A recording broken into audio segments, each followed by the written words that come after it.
Hello दोस्तों, स्वागत है आपका अपने चैनल कैरियर टेक फंडा में। मैं खुशबू और आज की इस वीडियो में एक बड़ी अपडेट निकल कर आ रही है। एनएचपीसी लिमिटेड की तरफ से रिक्रूटमेंट जारी किया गया है, जिसमें टोटल नंबर ऑफ वैकेंसी की बात करें तो 388 यानी 388 टोटल वैकेंसी है, जिसमें अलग अलग पोस्ट के लिए आपसे क्वालिफिकेशन अलग अलग मांगी गई है, जिसके अंतर्गत आप आईटीआई वाले कैंडिडेट्स के लिए भी वैकेंसी है, डिप्लोमा कैंडिडेट्स के लिए वैकेंसी है और बीएससी के जो कैंडिडेट्स हैं उनके लिए भी यहाँ पर वैकेंसी अवेलेबल है। तो वीडियो में लास्ट तक बने रहिएगा, आपको सारी जानकारी यहाँ पर दी जाएगी। आईटीआई के किस ट्रेड के लिए यहाँ पर वैकेंसी अवेलेबल है, डिप्लोमा में आप कौन कौन से ट्रेड एलिजिबल रहेंगे और बीएससी कैंडिडेट्स के लिए कितनी यहाँ नंबर ऑफ वैकेंसी है, एग्ज़ाम पैटर्न क्या रहेगा, ठीक है, और एग्जामिनेशन सेंटर्स कहाँ कहाँ पर एनएचपीसी द्वारा अवेलेबल कराया जाएगा, इन सभी चीज़ों के बारे में वीडियो में डिटेल में बताया जाएगा।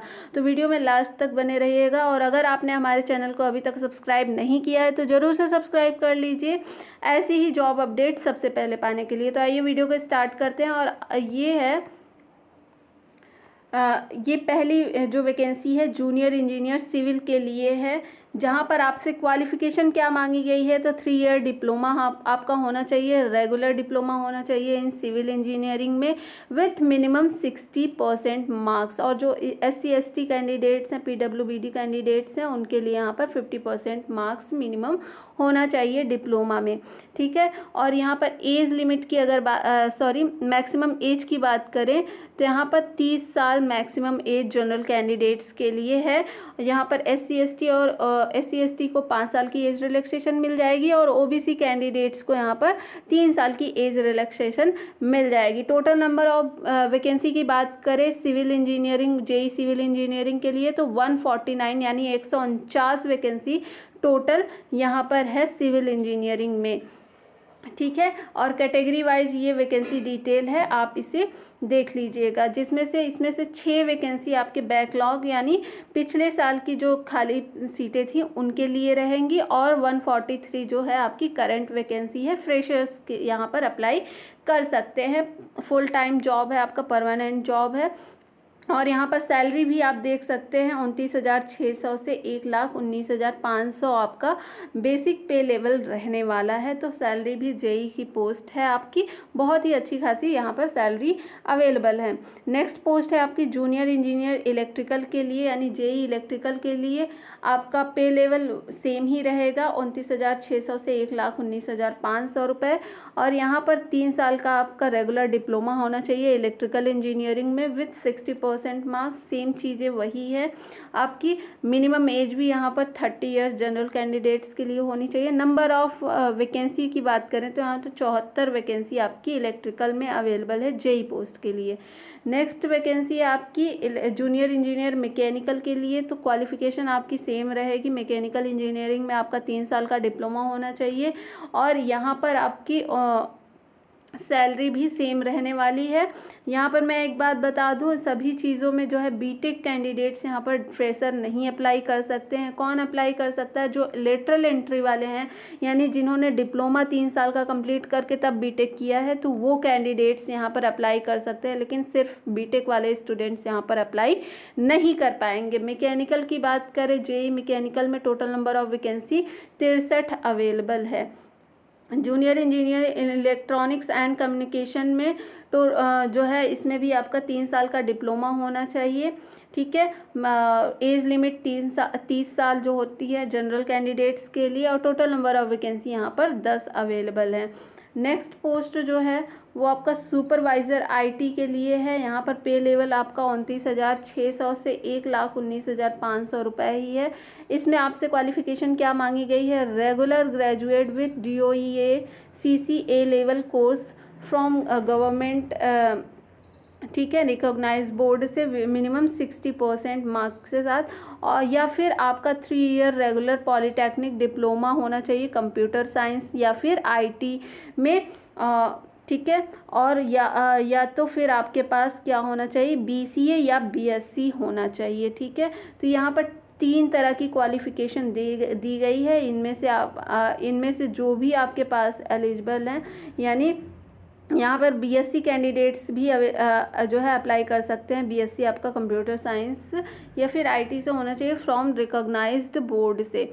यहाँ पर एक्सपीरियंस भी मांगा गया है। सुपरवाइज़र आईटी के लिए 1 ईयर का मिनिमम आपके पास एक्सपीरियंस होना चाहिए। और किस फील्ड में, तो ये आपको फील्ड्स दी गई है, यानी software, web, mobile app development, इन सब इनमें से किसी भी चीज़ में आपको एक्सपीरियंस है तो आप इस फॉर्म को फिल कर पाएंगे।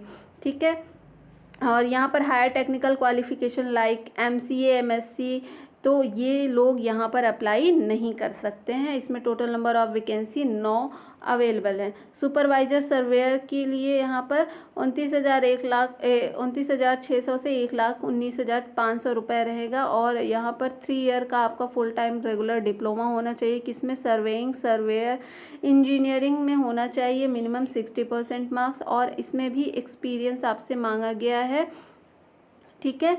इसमें भी आपसे 1 साल का एक्सपीरियंस मांगा गया है इस फील्ड में। और इसमें टोटल नंबर ऑफ वैकेंसी की बात करें तो 19 वैकेंसी आपकी सुपरवाइज़र के लिए है। और नेक्स्ट वैकेंसी की बात करें तो यहाँ पर सीनियर अकाउंटेंट की है 29,600 से 1,19,500 रुपये आपका बेसिक पे लेवल रहेगा। क्वालिफिकेशन आपका इंटर सीए पास या फिर इंटर सीएमए पास होना चाहिए। टोटल नंबर ऑफ वैकेंसी की बात करें तो 28 वैकेंसी यहाँ पर अवेलेबल हैं। हिंदी ट्रांसलेटर की बात करें तो यहाँ पर मास्टर्स डिग्री होनी चाहिए आपकी इंडियन हिंदी और इंग्लिश के साथ। ठीक है। और यहाँ पर भी आपसे एक्सपीरियंस मांगा गया है, 1 ईयर का आपके पास एक्सपीरियंस होना चाहिए, या फिर आपका 1 year post qualification experience in research और teaching in Hindi in central state government educational institute, या फिर आपका degree diploma in translation from English to Hindi and vice versa from recognised Indian university. तो यहाँ पर टोटल नंबर ऑफ वैकेंसी कितनी है?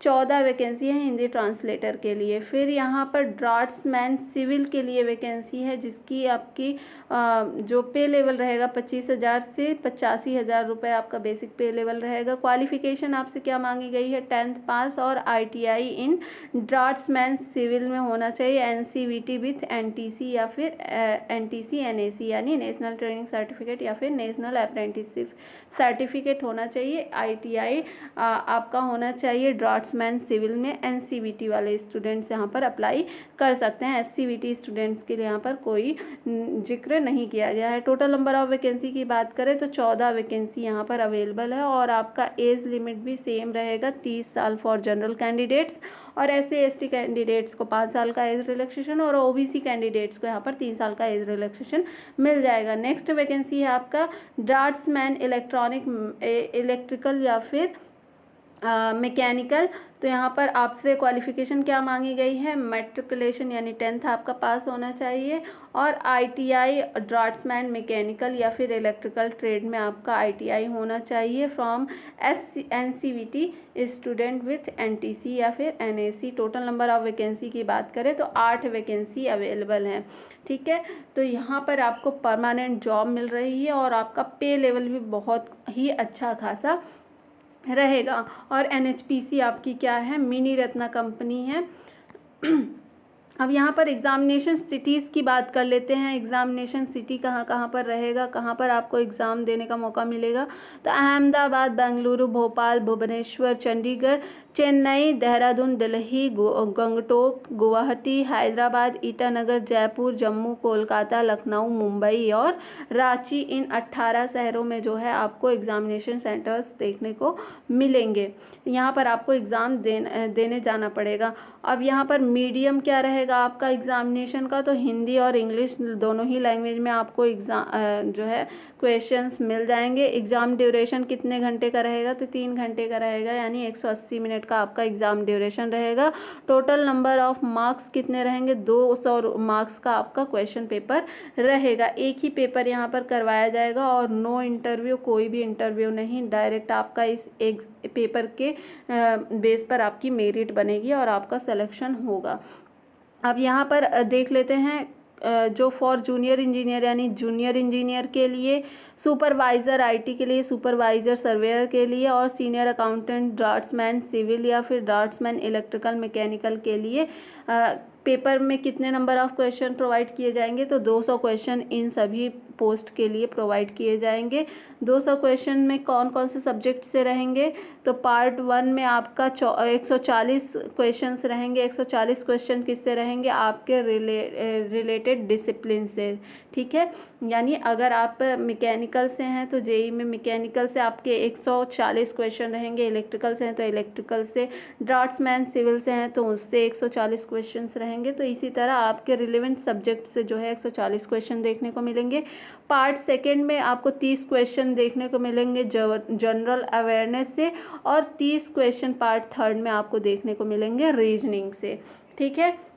तो ये टोटल 200 क्वेश्चन आपको मिलेंगे एग्ज़ाम में। अब फॉर हिंदी ट्रांसलेटर के लिए कितने क्वेश्चन रहेंगे, नंबर ऑफ़ क्वेश्चन 110 क्वेश्चन रहेंगे हिंदी ट्रांसलेटर पोस्ट के लिए।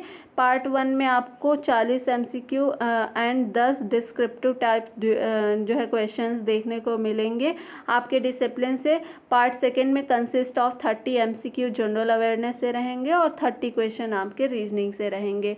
और जो आपके डिस्क्रिप्टिव टाइप क्वेश्चंस हैं उनमें आपको किसी भी प्रकार की नेगेटिव मार्किंग देखने को नहीं मिलेगी। ये फॉर ट्रांसलेटर की पोस्ट के लिए मैं बता रही हूँ, ठीक है। अब यहाँ पर मार्किंग देख लेते हैं, आपकी नेगेटिव पॉजिटिव मार्क रहेगा कि नहीं रहेगा। तो आपको यहाँ पर पॉजिटिव मार्क पर क्वेश्चन कितने मिलेंगे, 1 नंबर एक क्वेश्चन का, एक क्वेश्चन आपका 1 नंबर का रहेगा। और नेगेटिव मार्किंग भी यहाँ पर दी जा रही है। नेगेटिव मार्किंग कितनी, 1/4 नेगेटिव मार्किंग रहेगी, यानी 0.25 की नेगेटिव मार्किंग आपको देखने मिलेगी गलत क्वेश्चंस पे, ठीक है। बाकी ये रिजर्वेशन वगैरह है। अब यहाँ पर हम देख लेते हैं कि आपका एप्लीकेशन कब से स्टार्ट हो रहा है। तो एप्लीकेशन आपका 9 जून से स्टार्ट हो रहा है, यानी आज से ही ये फॉर्म आपके फ़िल होना स्टार्ट होंगे। और लास्ट डेट कब तक है, 30 जून तक ये फॉर्म आपके फ़िल होंगे। तो आज की जो है इस वीडियो में बस इतना ही। आई होप आपको ये अपडेट पसंद आई होगी। अगर पसंद आई है तो वीडियो को लाइक और चैनल को सब्सक्राइब ज़रूर करें। मिलते हैं नेक्स्ट वीडियो में नई अपडेट के साथ, तब तक के लिए बहुत बहुत धन्यवाद।